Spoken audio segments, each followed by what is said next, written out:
I felt a funeral in my brain, and mourners to and fro kept treading till I felt that sense was breaking through.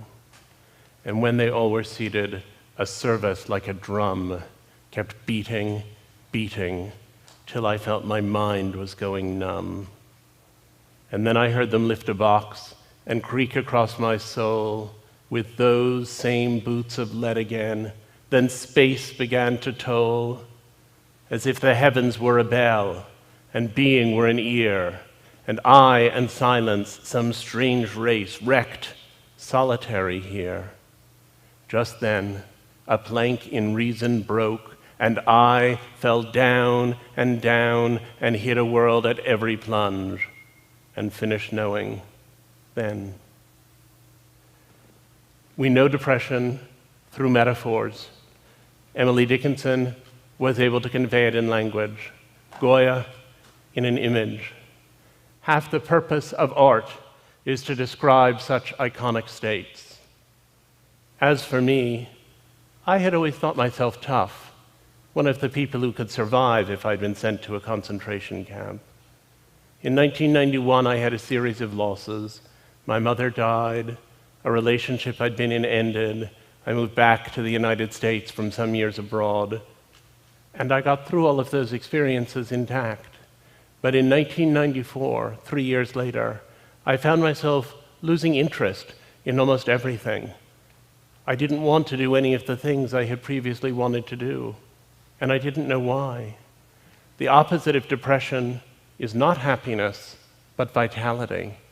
And it was vitality that seemed to seep away from me in that moment. Everything there was to do seemed like too much work. I would come home and I would see the red light flashing on my answering machine. And instead of being thrilled to hear from my friends, I would think, what a lot of people that is to have to call back. Or I would decide I should have lunch, and then I would think, but I'd have to get the food out and put it on a plate and cut it up and chew it and swallow it. And it felt to me like the Stations of the Cross.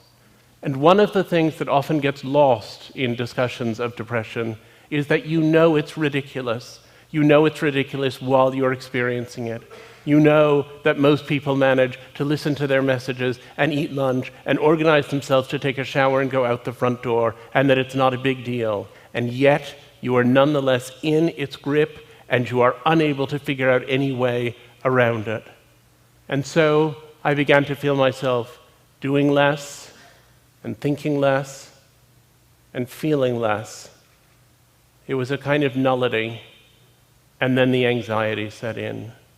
If you told me that I have to be depressed for the next month, I would say as long as I know it'll be over in November, I can do it. But if you said to me, you have to have acute anxiety for the next month, I would rather slit my wrist than go through it. It was the feeling all the time, like that feeling you have if you're walking and you slip or trip and the ground is rushing up at you, but instead of lasting half a second the way that does, it lasted for 6 months. It's a sensation of being afraid all the time, but not even knowing what it is that you're afraid of. And it was at that point that I began to think that it was just too painful to be alive, and that the only reason not to kill oneself was so as not to hurt other people. And finally one day, I woke up and I thought perhaps I'd had a stroke, because I lay in bed completely frozen, looking at the telephone, thinking something is wrong and I should call for help. And I couldn't reach out my arm and pick up the phone and dial. And finally, after 4 full hours of my lying and staring at it, the phone rang, and somehow I managed to pick it up. And it was my father. And I said, I'm in serious trouble. We need to do something. The next day, I started with the medications and the therapy. And I also started reckoning with this terrible question.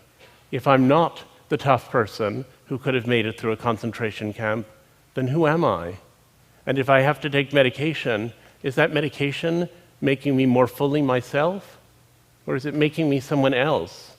And how do I feel about it if it's making me someone else?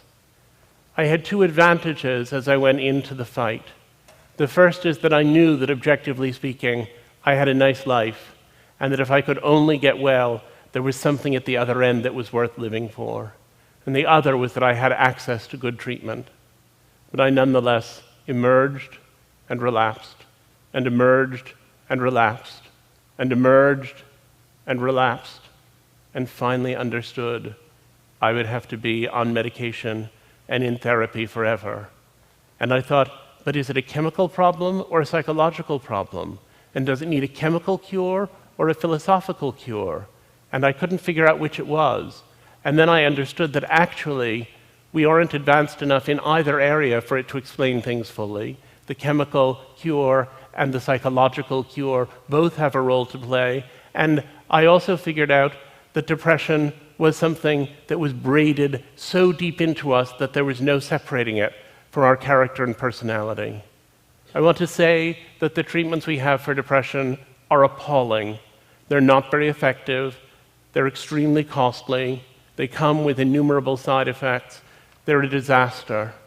But I am so grateful that I live now and not 50 years ago, when there would have been almost nothing to be done.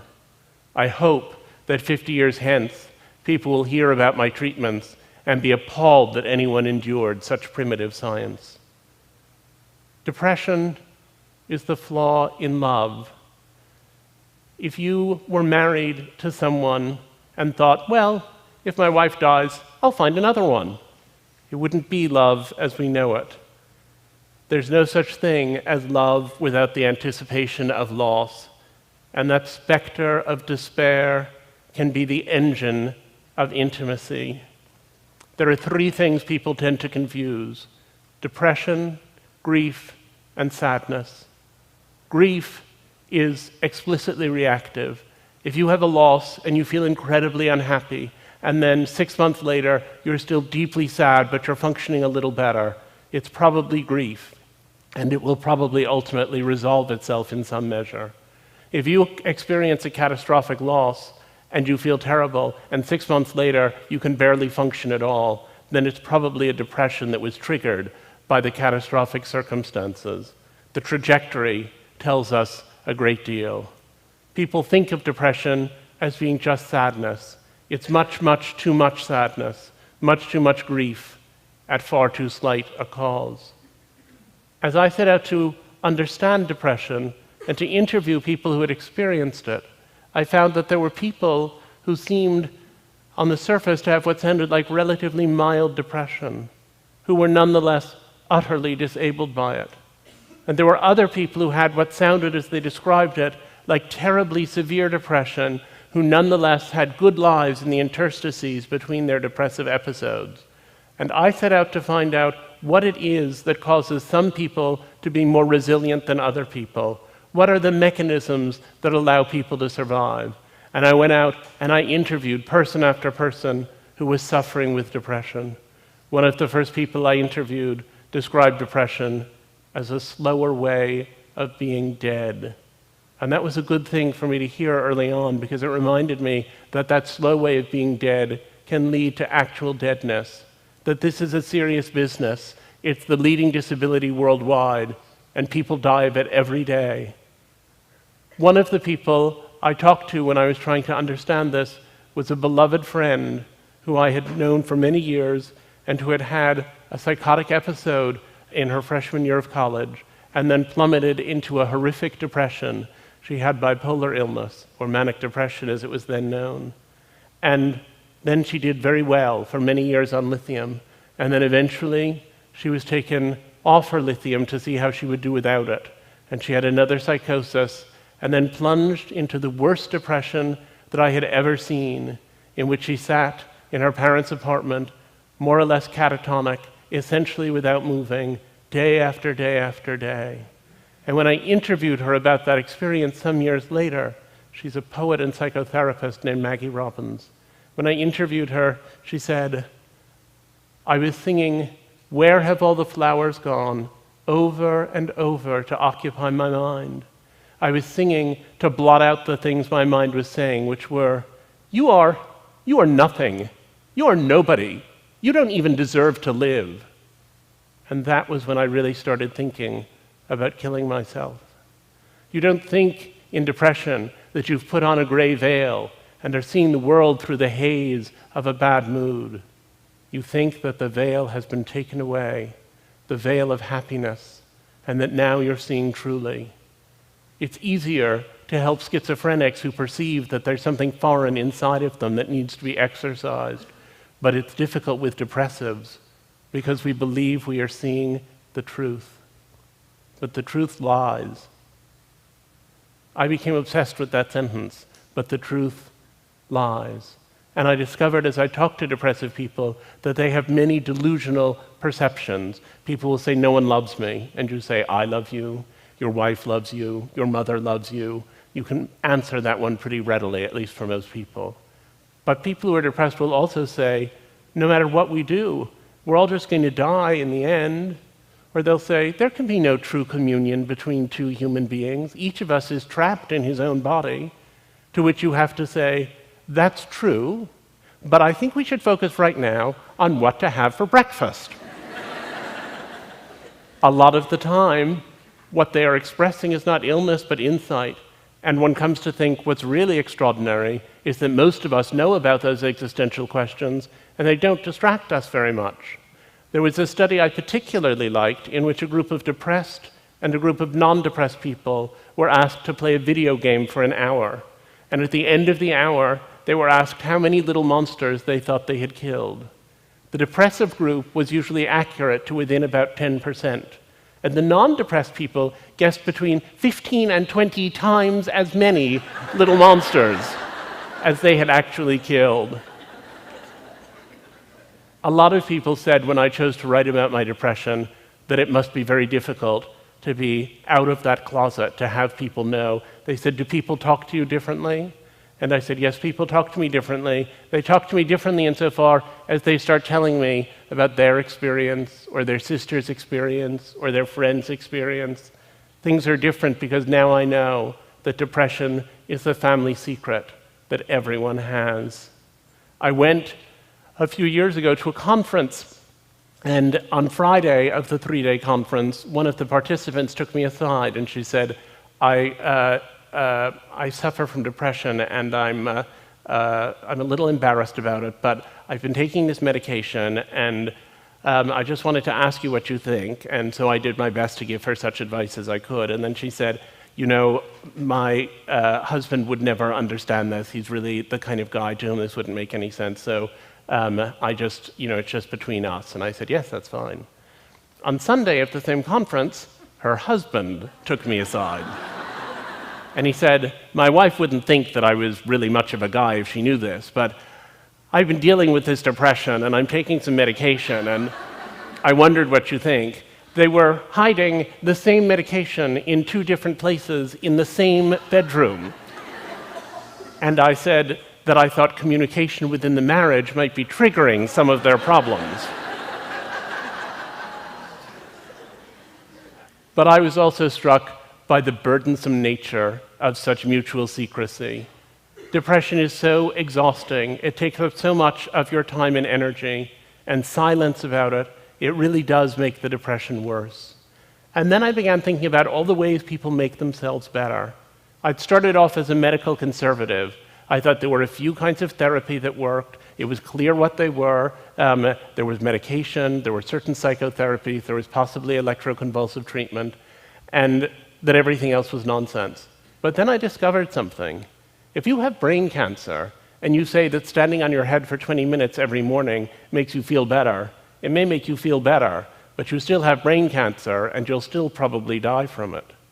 But if you say that you have depression and standing on your head for 20 minutes every day makes you feel better, then it's worked, because depression is an illness of how you feel. And if you feel better, then you're effectively not depressed anymore. So I became much more tolerant of the vast world of alternative treatments. And I get letters. I get hundreds of letters from people writing to tell me about what's worked for them. Someone was asking me backstage today about meditation. My favorite of the letters that I got was the one that came from a woman who wrote and said that she had tried therapy, she had tried medication, she had tried pretty much everything, and she had found a solution and hoped I would tell the world. And that was making little things from yarn. She sent me some of them, and I'm not wearing them right now. I suggested to her that she also should look up obsessive-compulsive disorder in the DSM. And yet, when I went to look at alternative treatments, I also gained perspective on other treatments. I went through a tribal exorcism in Senegal that involved a great deal of ram's blood, and that I'm not going to detail right now. But a few years afterwards, I was in Rwanda working on a different project, and I happened to describe my experience to someone. And he said, well, you know, that's West Africa, and we're in East Africa, and our rituals are in some ways very different, but we do have some rituals that have something in common with what you're describing. And I said, oh, and he said, yes. He said, but we've had a lot of trouble with Western mental health workers, especially the ones who came right after the genocide. And I said, what kind of trouble did you have? And he said, well, he said they would do this bizarre thing. He said they didn't take people out in the sunshine where you begin to feel better. They didn't include drumming or music to get people's blood going. They didn't involve the whole community. They didn't externalize the depression as an invasive spirit. Instead, what they did was they took people, one at a time, into dingy little rooms and had them talk for an hour about bad things that had happened to them.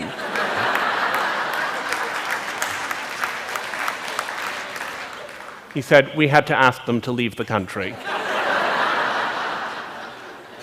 Now, at the other end of alternative treatments, let me tell you about Frank Russakoff. Frank Russakoff had the worst depression, perhaps, that I've ever seen in a man. He was constantly depressed. He was, when I met him, at a point at which every month he would have electroshock treatment. Then he would feel sort of disoriented for a week. Then he would feel okay for a week. Then he would have a week of going downhill. And then he would have another electroshock treatment. And he said to me when I met him, it's unbearable to go through my weeks this way. I can't go on this way, and I figured out how I'm going to end it if I don't get better. But, he said to me, I heard about a protocol at Mass General for a procedure called a cingulotomy, which is a brain surgery, and I think I'm going to give that a try. And I remember being amazed at that point to think that someone who clearly had so many bad experiences with so many different treatments still had buried in him somewhere enough optimism to reach out for one more. And he had the cingulotomy, and it was incredibly successful. He's now a friend of mine. He has a lovely wife and 2 beautiful children.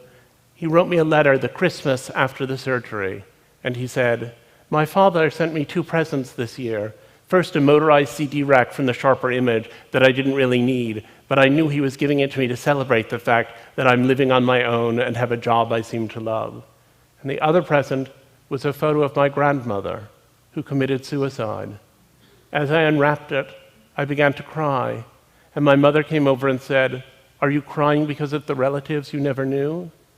And I said, she had the same disease I have. I'm crying now as I write to you. It's not that I'm so sad, but I get overwhelmed. I think because I could have killed myself, but my parents kept me going, and so did the doctors, and I had the surgery. I'm alive and grateful. We live in the right time, even if it doesn't always feel like it.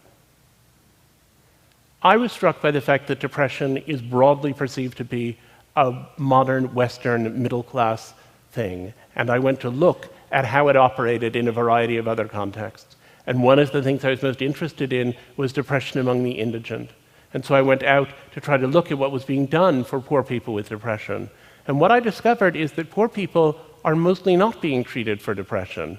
Depression is the result of a genetic vulnerability, which is presumably evenly distributed in the population, and triggering circumstances, which are likely to be more severe for people who are impoverished. And yet, it turns out that if you have a really lovely life but feel miserable all the time, you think, why do I feel like this? I must have depression.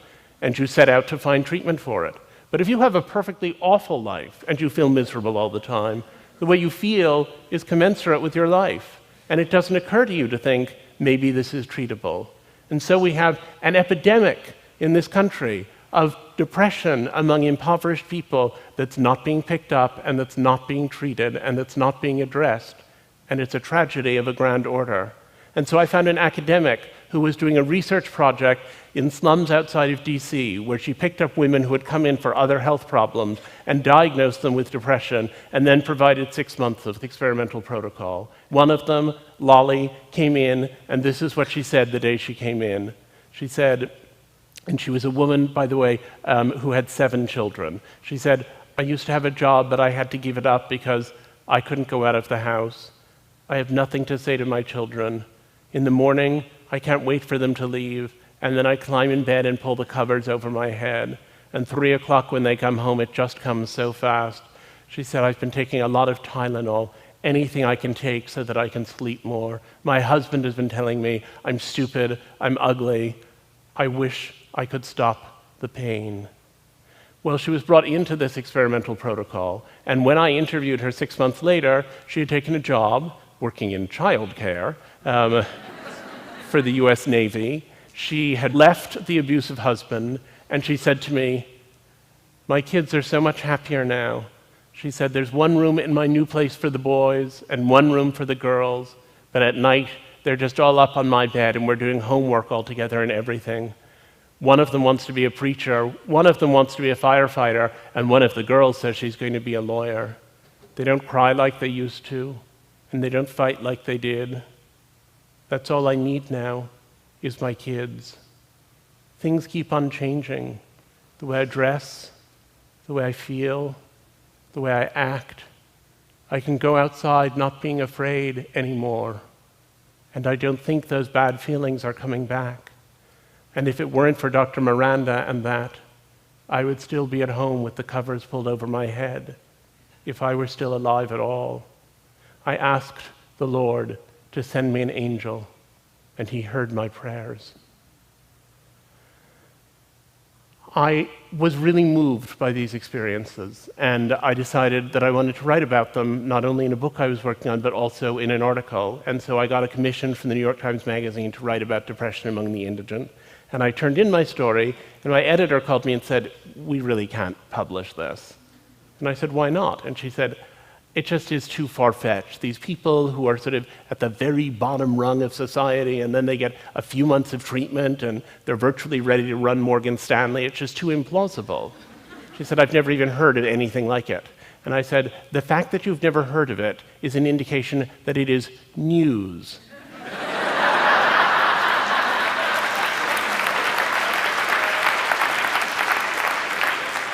And you are a news magazine. So after a certain amount of negotiation, they agreed to it. But I think a lot of what they said was connected in some strange way to this distaste that people still have for the idea of treatment, the notion that somehow if we went out and treated a lot of people in indigent communities, that would be an exploitative thing to do because we would be changing them. There's this false moral imperative that seems to be all around us, that treatment of depression, the medications and so on, are an artifice and that it's not natural. And I think that's very misguided. It would be natural for people's teeth to fall out, but there is nobody militating against toothpaste, at least not in my circles. And people then say, well, but isn't depression part of what people are supposed to experience? Didn't we evolve to have depression? Isn't it part of your personality?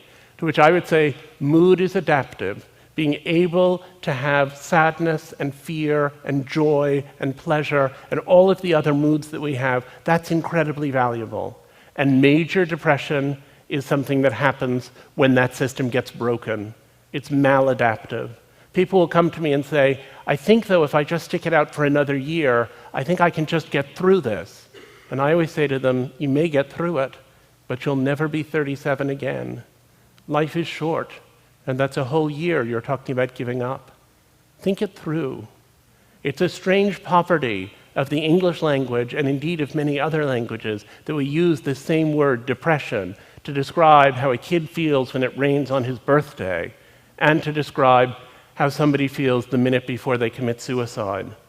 People say to me, well, is it continuous with normal sadness? And I say, in a way, it's continuous with normal sadness. There is a certain amount of continuity, but it's the same way there's continuity between having an iron fence outside your house that gets a little rust spot that you have to sort of sand off and maybe do a little repainting, and what happens if you leave the house for 100 years and it rusts through until it's only a pile of orange dust. And it's that orange dust spot, that orange dust problem, that's the one we're setting out to address. So now people say, you take these happy pills and do you feel happy? And I don't.